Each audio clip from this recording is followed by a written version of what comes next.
Good afternoon and welcome. We are delighted to have everyone here today for today's webinar on what is an accountable manager and why does my organisation need one. We're delighted that Andy Huggett has joined us from Consortiq to talk about the subject. He's their global training manager and regulations specialist. I am going to hand over to you pretty promptly, Andy, so that we can continue on this and you can tell us more about the subject.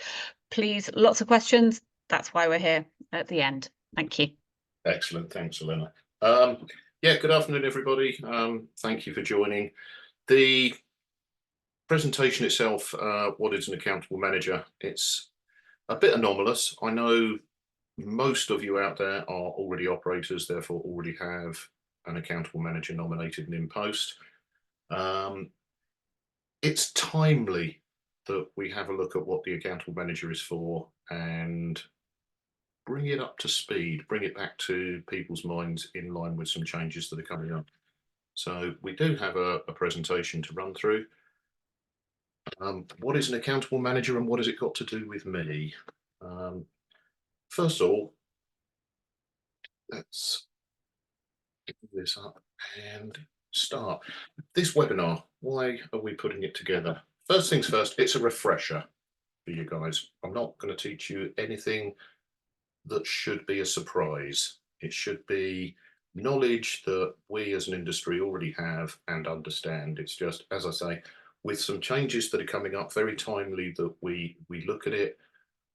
We maybe take this nominated post off the shelf, give it a dust off and understand it's more important than we thought and just renew it a little bit. There are people out there, of course, that are not quite sure what it's about. So this should be a bit of an eye-opener, a bit of an understander, a bit of a starter on that. And as I allude to, there are some changes coming up in the year with remote pilot competencies, the DISCO project, and other subject matter that the CAA are working on that is going to impact on how we operate and some of the roles and responsibilities that come down currently to the operator. So we'll have a little look at that. Now, some of you are probably wondering, who is this person that's preaching to me? What do they know and what gives them the right to talk to me about it? As Elena said, I'm Andy Huggett. I'm the Global Training Manager for Consortiq, a CAA-approved recognised assessment entity, and I'm also the Global Regulation Specialist. I'm ex-British Army. I served British Army the Rhine, serving out in Germany through the 80s. I was a technician with the 11th, 14th and 22nd Signal Regiments, Royal Corps Signals. After leaving that, I went into Sussex Police, where I was an operational police constable for 30 years. I've held roles including traffic officer, I've been on the firearms team, I was a counter-terrorism detective, and latterly I was a Sussex and Surrey drone police pilot. I'm qualified on multi-rotor, fixed wing. I hold UK GVC A2C of C. I'm also qualified in EASA under standard training scenarios and open category. And I also hold a Canadian Advanced Remote Pilot Air certificate and FAA Part 107 in the USA. So I've got a little bit of an idea what's going on. And as it says, I'm also a training manager and regulations. So what are we hoping to get out of today? An overview of the legal responsibilities of the operator. We're going to try and understand how those responsibilities delegate to the accountable manager. Have a look at and review some of the regulatory management and the new remote pilot competencies, RPCs, and their impact on what we do and how we do it. So into the nitty, the basic mechanics of what we're talking about. Operating a drone or unmanned aircraft system in UK airspace is legally not very different to flying an aeroplane or a helicopter. Yeah, we all understand we're not sitting in the aircraft, it's not exactly the same, but legally it's not very different at all. An operator is in effect the same as a small airline. We have to comply with the regulations, we have to abide by the the air laws that are applicable to us. We have to show good airmanship. At the end of the day, it's a big playground and we're all playing in it. So legal compliance is a must. It's like a big jigsaw puzzle. We've got authorizations that we have to get from the CAA. We have to be registered. We have to be a registered operator. We need pilots that are qualified, hold the right certificates. They've got the right skill sets for what they want to do. There's no point in getting a pilot who is fantastic at doing television work or film work to try and do a very technical survey. We need the right equipment. A little sub 250 gram drone might not be the ideal choice for a land survey of 100 acres. And in amongst all of that, we need to understand the regulatory framework that we're operating in and stay in legal compliance. So one of the things I keep talking about is the operator. Legally, there is a definition of an operator, and to operate legally, we have to be legally registered. We need to be a legal or natural person operating or intending to operate one or more unmanned aircraft systems. So we then have to be registered as such with the National Aviation Authority. And obviously for us, that is the Civil Aviation Authority in the UK. So let's look at that a little bit. Under Article 947, 2019, Article 2, an unmanned aircraft system operator or UAS operator means any legal or natural person operating or intending to operate one or more UAS. Legal or natural. So it could be a company, a legal entity. Consortiq, obviously, we are a registered company. Consortiq is an operator, but it could be a natural person. It could be Andy Huggett operating aircraft. Operating. You've actually got to be using the aircraft or intending to use the aircraft, but operating them, being the person or legal entity that is putting these aircraft out there to carry out operations on our behalf. Even intending to operate. If we're intending to operate, that's the point at which we should be registering as an operator. And one or more UAS. There's no, oh, I don't need to worry about it. I've only got 1, 2, 3. As soon as we are operating a UAS, we need to be registering as an operator. The regulations behind this, the responsibilities are set out in Article 947, 2019, as assimilated. After our withdrawal from the European Union, a snapshot of the European regulations was put into UK law, assimilated now into UK law, and this is statute law within the UK, but it legally defines what an operator has to do. So the operator is legally responsible. They're separate from the responsibilities of the remote pilot as well, which is an important distinction to make, especially in light with the changes that are coming, which I'll talk about later. But the compliance of the operator with these regulations is a legal responsibility. We normally place those responsibilities down onto the accountable manager, which is the whole purpose and backbone of this talk. In law, under Regulation 947, 2019, as assimilated, UAS Spec 050 states the UAS operator shall comply with all of the following, and it then lists off a whole raft of things that the operator shall comply with. The important part about this slide is that in legal parlance, shall has the same meaning as must. So what the regulations are saying is the operator must do all of this, otherwise you're falling foul of regulations. The legal duties, we've got to comply with regulations talking about data security, privacy, protection of natural persons. The European Union Withdrawal Act had impact on how we operate. 945, 2019 as assimilated, 947, 2019 as assimilated, the main parts of the regulations that apply to operating UAS. We've also got the Air Navigation Order 2016 as amended, which we all know very well. The operator is responsible for complying with all of these. in particular with regard to privacy, data protection, liability, insurance, security, environmental protection. There is a whole raft of responsibilities. In fact, if we look at Spec 50, the first page of which is on the right-hand side there, but it goes on for a number of pages within the regulations, we are responsible by regulation, legally responsible for establishing procedures. So we have to put those procedures in place, and we're legally responsible for doing so. Designating the remote pilots, actually recording who is going to fly for us. We're responsible for efficient use of the radio spectrum, so we have responsibilities to Ofcom. We have to make sure that any frequencies we use are the right frequencies. We have to ensure all our pilots are safe and legal. Safety obviously is the backbone of the aviation industry, and we all hold it very dear to our hearts, but the operator has a legal responsibility for it as well. We need to ensure our crews are properly trained, and we have to define the training regime and ensure that they stick to it. We have to maintain all the records that are required under the regulations. We're even legally responsible for making sure that the correct aircraft is used and that the aircraft is safe. We're responsible for all the data protection, for all of the information that we gather.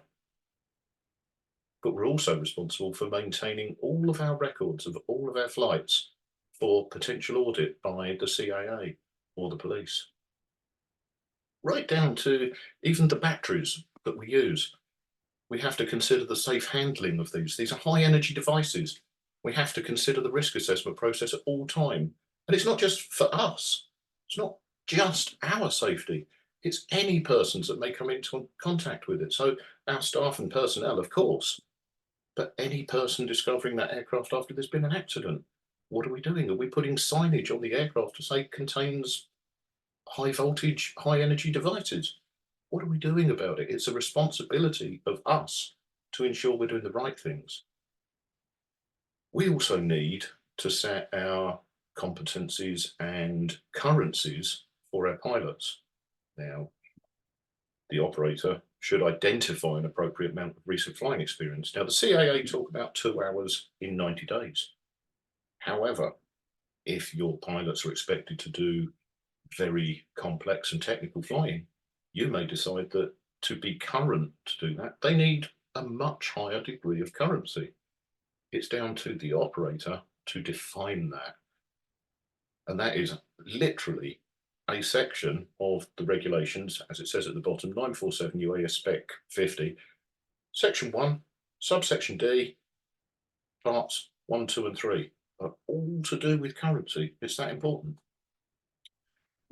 The remote pilots have to maintain a log of all of their flights, and this is a subject matter that I'll be going into a little bit more in detail in a moment.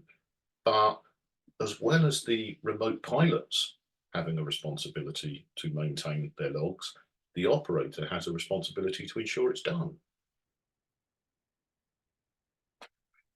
I've spoken about privacy and the importance of the data that we hold and whether it can identify people. The operator, at a minimum, has an awful lot of functions that they must do with regards to privacy. We've got to identify the privacy risks that the operation poses. Are we likely to be gathering personal data? Oh, that went wrong a little bit, didn't it? Sorry about that. No, my machine is really blowing up now. Come on.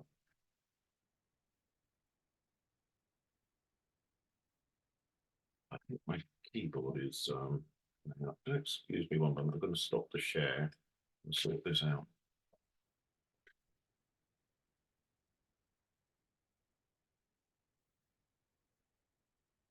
Just kill my keyboard for a second. I've got a sticky key. Let's see.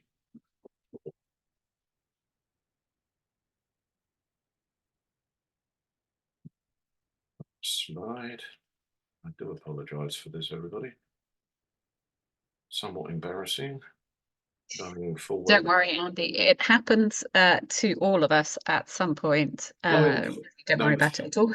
In the meantime, everyone else, we've sort of heard the first section already, which is great, and there's definitely food for thought in there. We've got one question in the Q&A section. Keep thinking of them, add them in there, and we will cover them at the end.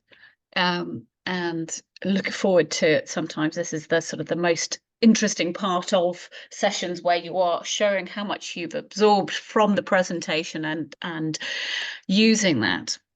But Andy is back, so I'm going to hand back to him. I am back. Incredibly embarrassing. I do apologise about that. And I've messed your recording up, Eleanor. I do apologise about that. Anyway, to continue, with regards to privacy, we have to define the roles with respect to all personal data collection and processing. By this, I mean we need to define who is collecting it, who is responsible for managing it in the background, who's responsible for deletion of non-compliant material or material that we decide we don't need to hold on to.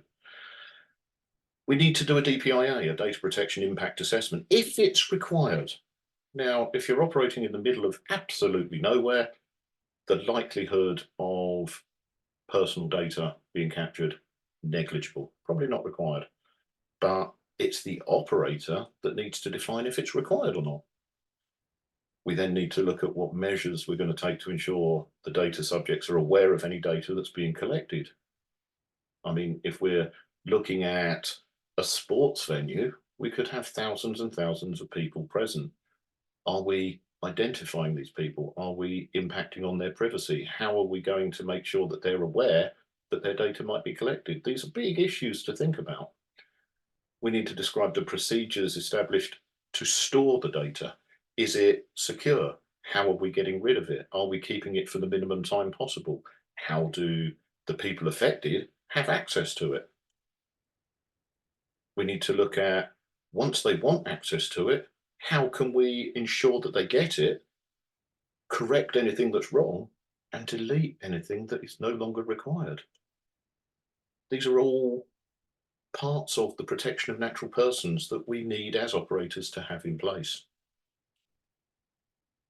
When we talk about the logging of flights, and this is going to become more and more impactful and important to what we do, the regulations now state that the operators must electronically log for each and every flight the identification of the aircraft, date, time, location, takeoff and landing, duration of the flight, total number of flight hours, cycles. None of these are surprising to us, but we now have to electronically log them.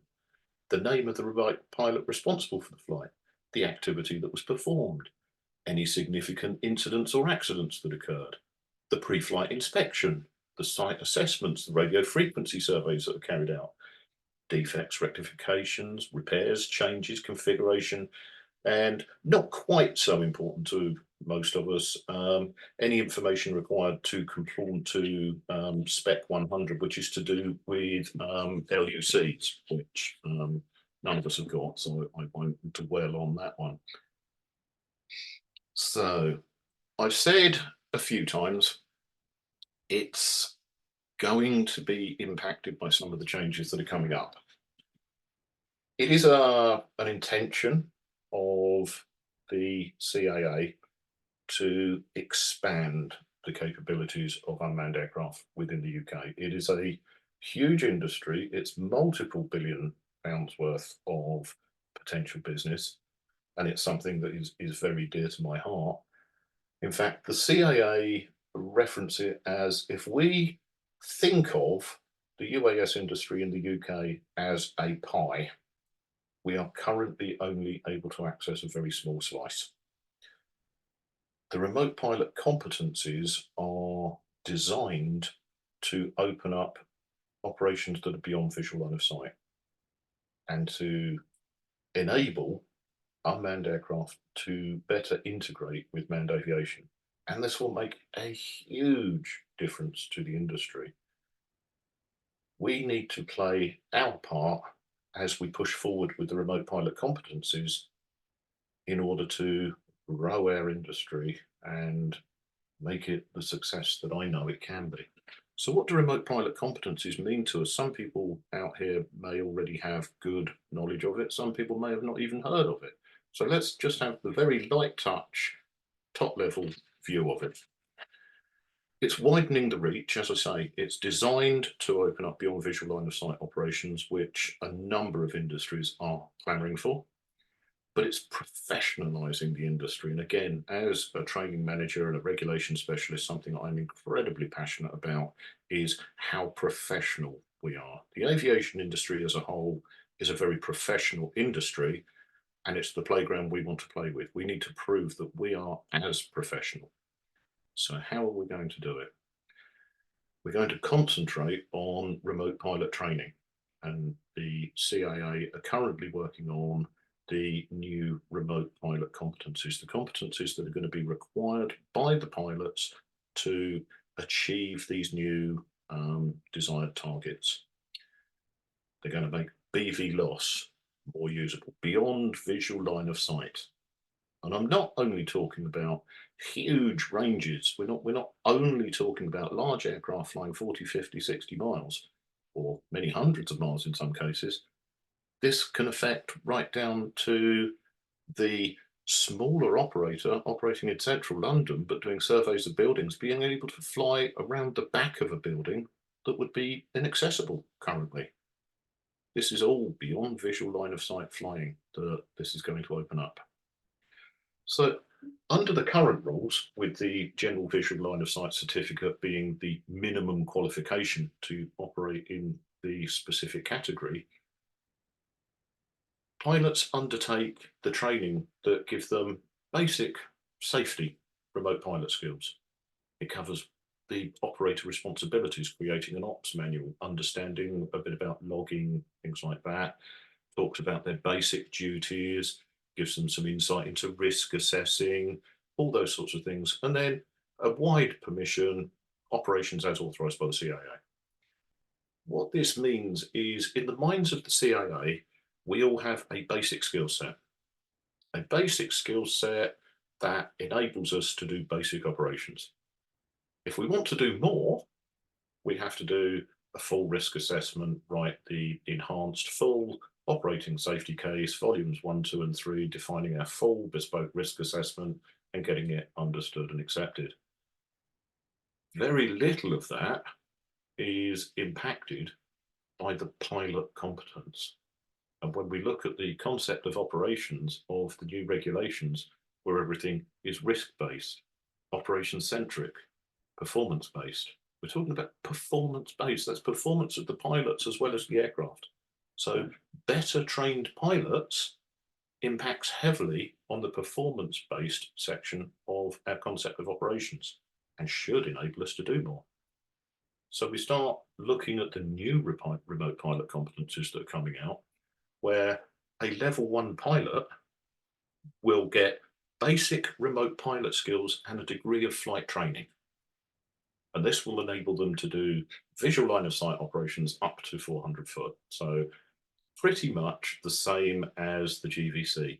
But these pilots will have undertaken more intense pilot training, but no operator training. It's exactly the same as if I took my private pilot's license in general aviation, worked my way through, got my commercial pilot's license, worked through, got my airline transport pilot's license, got my heavy jet and went to fly for, let's say, British Airways or Virgin Airlines. At no point have I had to learn to be an air operator. I haven't had to do any air operator certificate holder training. I don't have to know how to write the full safety management system for an airline. But currently in the UAS world, a pilot has to know how to be an operator as well. The assumption being from years ago that most of us were sole traders, wanted to fly the drone to do some photography. That's not where we are now. So having conducted our L1 training with a prerequisite period of flight experience, which is provable, in this case 50 hours, you would be eligible to do your L2 training. And this is some specific flight training for beyond visual line of sight operations, including simulator training. And once you hold your L2, you will be qualified to fly for operators that do BVLOS flights in atypical airspace. Atypical meaning not typical. So what do we mean by not typical airspace? Where we don't typically expect to find general aviation. So the prime example would be long distance surveys down power lines. No general aviation pilot worth their salt is going to get within 20 or 30 meters of power lines. So that bit of airspace there is atypical for general aviation. And if we're competent to fly there and we hold the right qualification and the operator has the authorization, an L2 pilot would be able to fly in that airspace. And this is an important differentiation. Although the pilot has the qualification, the operator needs the authorization as well. Once we have the prerequisite number of provable hours logged under an L2, we could go forward to do the advanced L3 training. And that would allow us to fly in lower tactical risk airspace, technically called ARC-B, Air Risk Category B, under the new SORA process and things like that. We won't go into that. We're keeping it high level. Lower tactical risk. So we can fly in general aviation airspace, beyond visual line of sight, where the likelihood of having to deploy tactical mitigations to avoid an impact on general aviation is considered low. So out in the wide open areas, not near controlled airspace, Class G, open FIR, middle of nowhere, although it's not atypical airspace and light aircraft may well fly through, the expectation of encountering them is low. An L3 pilot would hold the qualifications required to do that. An L4 pilot, after a prerequisite period of hours, can undertake the training, and that's going to be huge. That's when we can actually fly in amongst the sort of instrument flight rated commercial aviation, potentially even flying into major airports and carrying out all sorts of operations. The combination of those four competencies allows us as unmanned aircraft pilots to integrate very nicely into the aviation world in the UK. But this is the flip side. The operators need to get set up correctly, putting the safe measures in place to allow these operations to take place, and won't be able to depend on the remote pilots to give them that knowledge and that support, because the pilots will not be doing operator training. So if we come at this from the other side, what does this mean to the CAA? It means the CAA can now open up these various fields of operation that we want to work in much easier, because part of the risk assessment that they're looking for is the fact that only pilots that are qualified, trained, and understand the environment can fly in there. And this is a big check mark for the safety of the operations. So it makes the application of these authorizations much simpler. And that's how the upcoming changes really alter the landscape quite dramatically for us as unmanned aircraft operators and the impact that it has. But this webinar is about how it's going to impact on the operator side of things. Interestingly, in the last few weeks, the CAA have issued CAP 2606 and 2606A for predefined risk assessment number 1. If anybody hasn't looked at it, CAP 2606 is a new pre-written, templated operations manual for use under the predefined risk assessment number 1. And 2606A is a predefined electronic logbook, a spreadsheet basically, for recording the information that the CAA believe is necessary to be recorded. Why is this interesting? Previous to now, apart from what's named in the regulations, we've been left to our own devices to define what we record. The CAA have now laid down, this is what we think you should record. Now, whether we agree with all of the detail or not, because it does, on the face of it, appear to be a direct lift from manned aviation, my personal take on it is it's a huge step towards professionalizing what we do, which to my mind is always a good thing. Pilots should be much more professional in order to push out into this aviation world. In fact, if we compare it to the manned aviation world, when you qualify for your pilot's license, it comes with the responsibility for maintaining your own flight records. And it is a responsibility that's in there. That's the way I'd like us to start thinking about it. I keep talking about provable hours. Why is this? We each have a responsibility for our individual records, although the operator has a responsibility for ensuring we do it. From the remote pilot competencies point of view, provable hours is important. I'm an L1 qualified pilot. I want to do my L2 training. You have to have 50 hours flying under L1. Prove you've got it. No, I promise I have. Yeah, prove you've got it. Well, my previous operator maintains all my records and they won't give it to me. You can't prove your hours. The pilot needs to prove their hours. Why does this work? If we put forward provable hours claiming that under operator number 1, we did 12 hours, operator number 2, we did 48 hours, operator number 3, we did 3 hours, our remote pilot logs will identify the operator ID for each individual flight. So it doesn't necessarily have to be your employer. You might generate some hours just going out practicing in your own time under your own operator ID. If you leave it to the operator to record your hours, that doesn't count. But the CAA, an RAE, anybody else who wishes to prove your hours is able to approach the operator and say, we're trying to prove this flight took place. Could I just check the records for aircraft number such and such on such and such a day for this flight and prove the hours that the remote pilot is logging? And it works both ways. So we start coming down to our logbooks, which previously may have been a quick note of the takeoff time and the landing time written on the back of the packet of fags that you happen to have in your pocket whilst you're out doing some flight, or even just your DJI flight logs, now start becoming much more important, much more relevant, much more pertinent to what we're doing.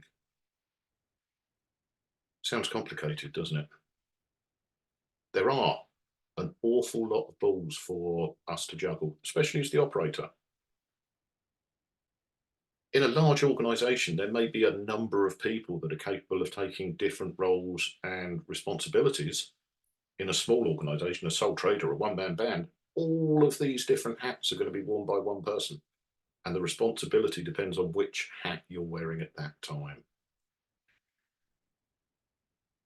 The accountability is important. Who is accountable? Who holds the responsibility at the end of the day? Who is on the line? Potentially, that's where the accountable manager comes in. Clues in the title. They're a manager that's accountable.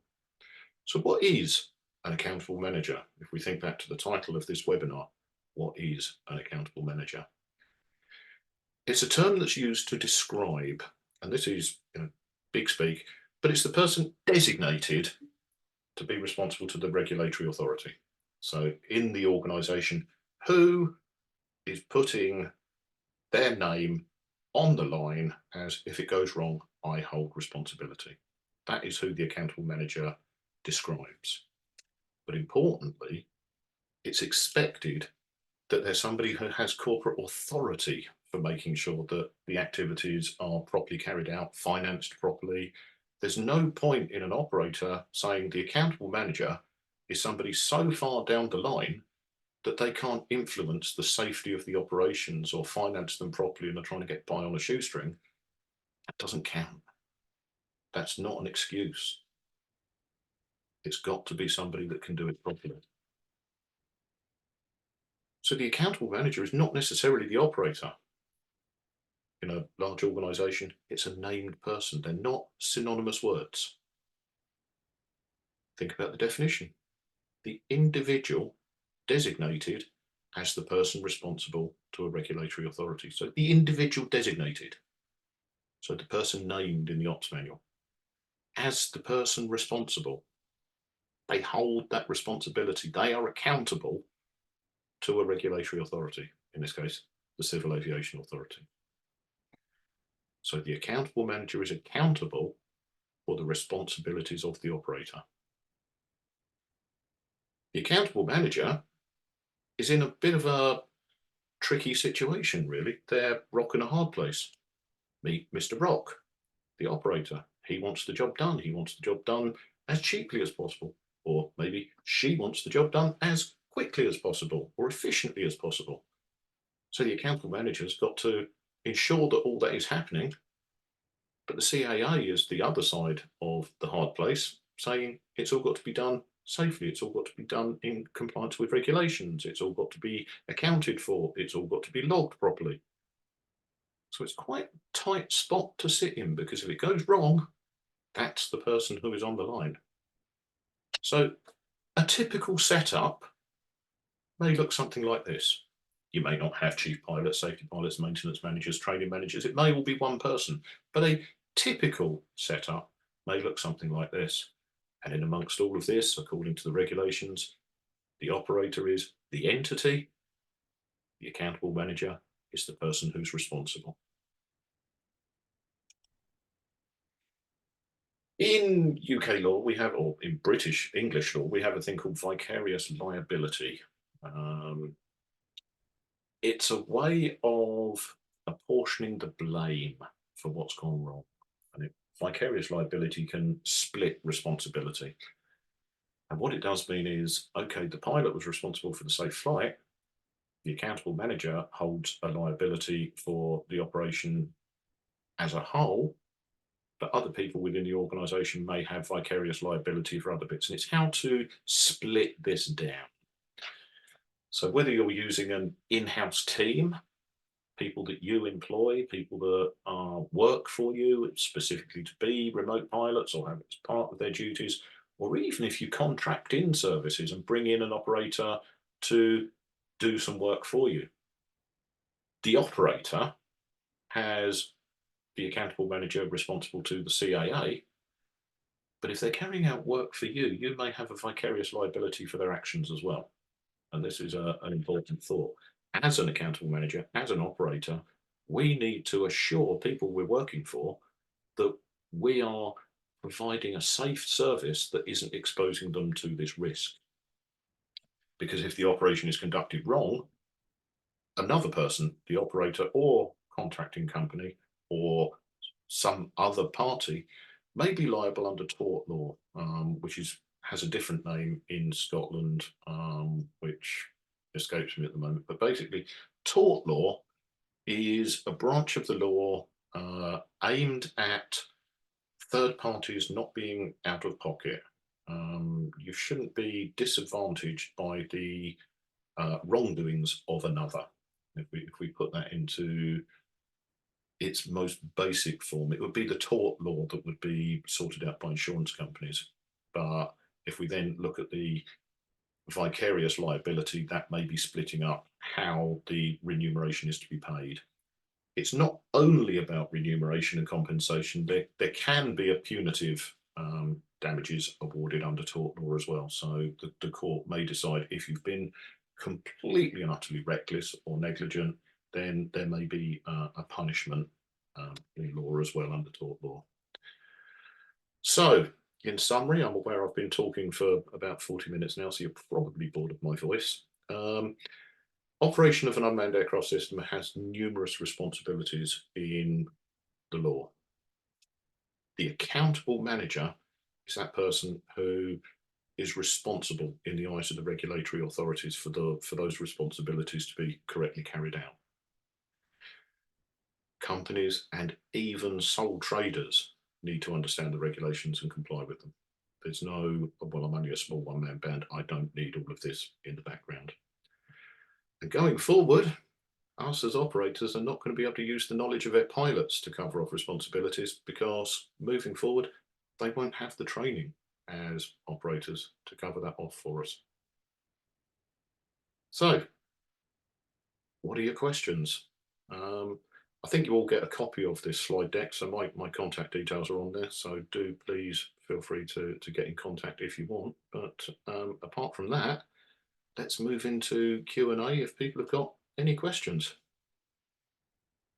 Thank you, Andy. That was a very comprehensive run through what an accountable manager is going to mean for organisations. So thank you very much for starting that off. So we have a question here. Everyone else, now you may be somewhat slightly shell-shocked having listened to all of that.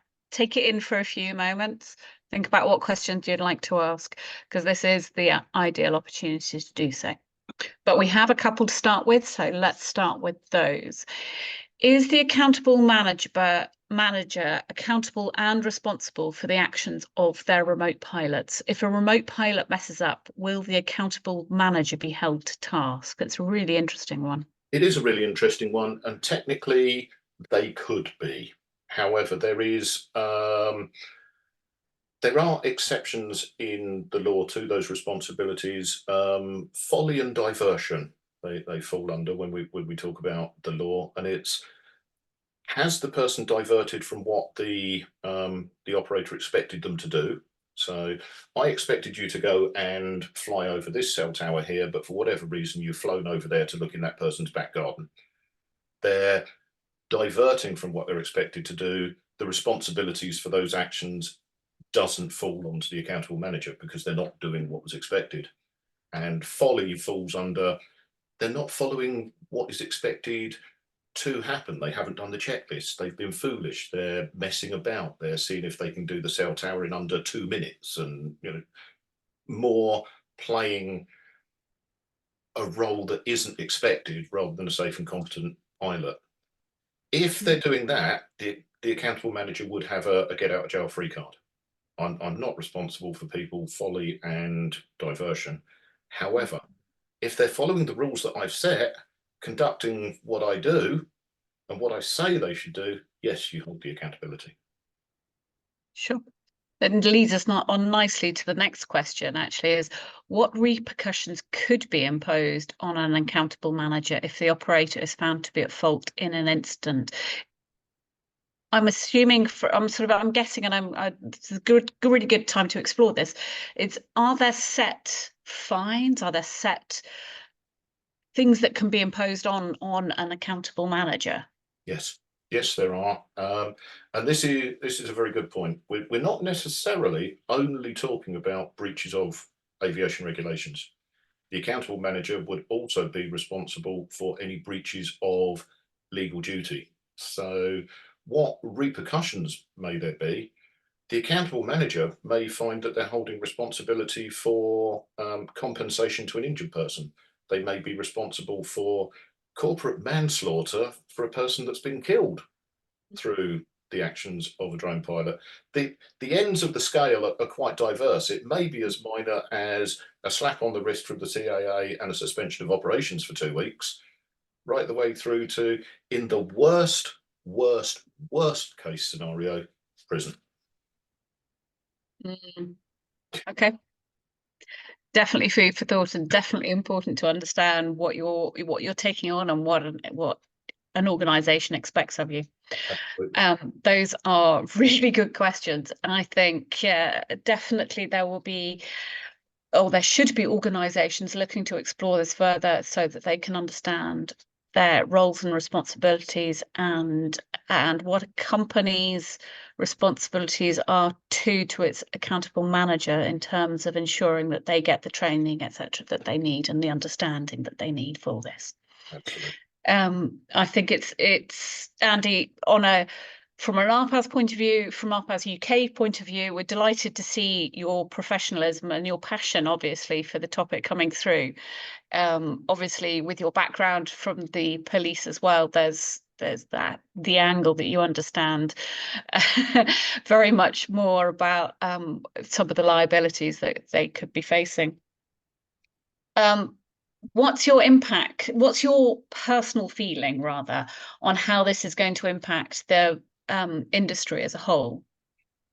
I think that's a really good question, and if I do my soul searching of what's my personal feeling on it, it's good to me that the passion that I've got comes through, because I am passionate about this industry, and I do honestly believe that our industry has got a huge future, and it's a really bright looking future. But at the moment, we're treading water a bit. There's a number of operators out there that aren't necessarily in compliance. There's a number of operators that may be operating on just on the boundaries of doing just enough to scrape by.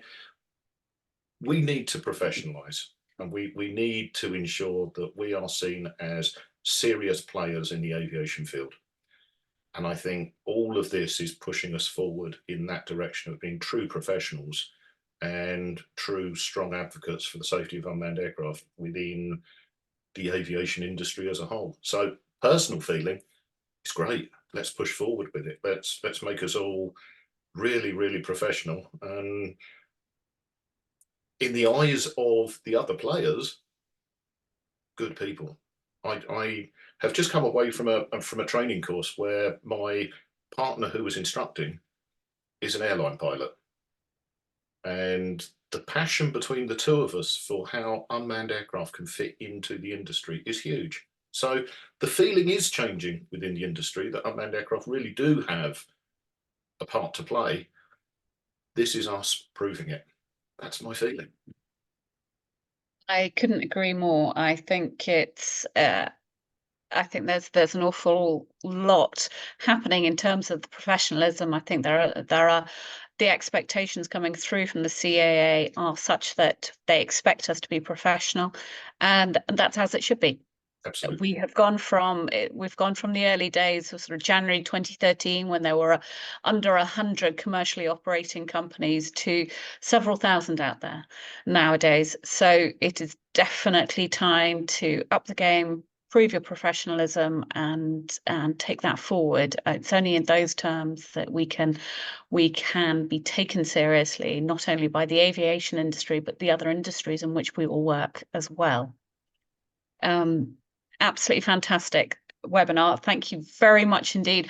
I'm going to give everyone a couple more moments. I'm hoping it's because you're in slight shock, as opposed to you've understood it all absolutely amazingly, though obviously Andy was incredibly clear and concise about what he needed to talk about today. Do please ask any last questions as well. Andy, obviously, via Consortiq, runs courses on what an accountable manager is. We know that there are other RAEs out there who perform similar services, just to make sure that we are very unpartisan about providers of the training. Ensure that you do your due diligence and work out who's going to be the right person for you in terms of your training for your organisation. There will be some that you prefer, whether it's in terms of location or format, whether it's in terms of being online or otherwise. You find what is right for you. This webinar is obviously being recorded. We will post it onto YouTube, our website, and send it out to all those who registered to attend as a watch again link, as well as sending it on to other appropriate organisations as well, to ensure that this topic is covered appropriately and seen. We have another question, which is, how do you see increasing autonomy in air systems being a challenge for accountable managers? That's a really good one. Autonomy is a big thing at the moment. Whether we're talking about truly autonomous flight, where an aircraft can take off and be totally responsible for its own activity, or whether we're talking about semi-autonomous with waypoint missions, etc., etc. If we look at fully autonomous, it's going to cause issues for the accountable manager in that they hold responsibility but can't fully influence what's going on because they're dependent on lines of code written by somebody else. However, in the eyes of the law, we have to take all steps reasonable.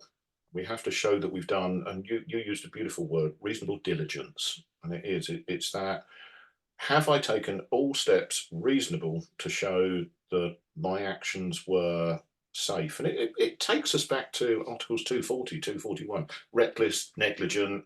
How do we prove that we haven't been reckless, negligent?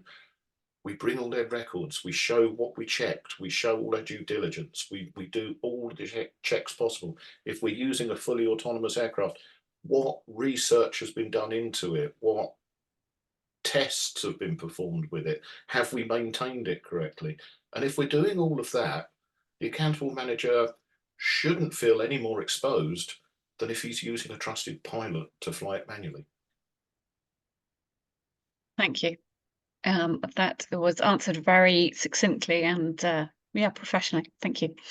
There are obviously going to be developments as sort of autonomy route progresses, and Consortiq, I think today, have just announced that they have managed to launch an aircraft from Wiltshire that then took control of a UAS based out in the Hebrides as well. So there are definitely things that are coming through from predominantly the military side through into the commercial side as well. But then you just have to look at organisations like that are performing drone light shows as well for the multiple side of things, and where that's all happening as well. Thank you. No, Thank you very much indeed. I will ensure that your contact details are on the email that goes out to everyone who is registered to attend.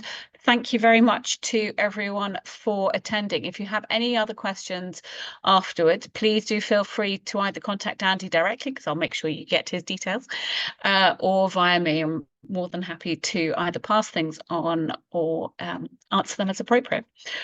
Thank you very much indeed, everyone. I shall let you get back to your afternoons. Take care, and don't forget to join us on our next one. Bye-bye.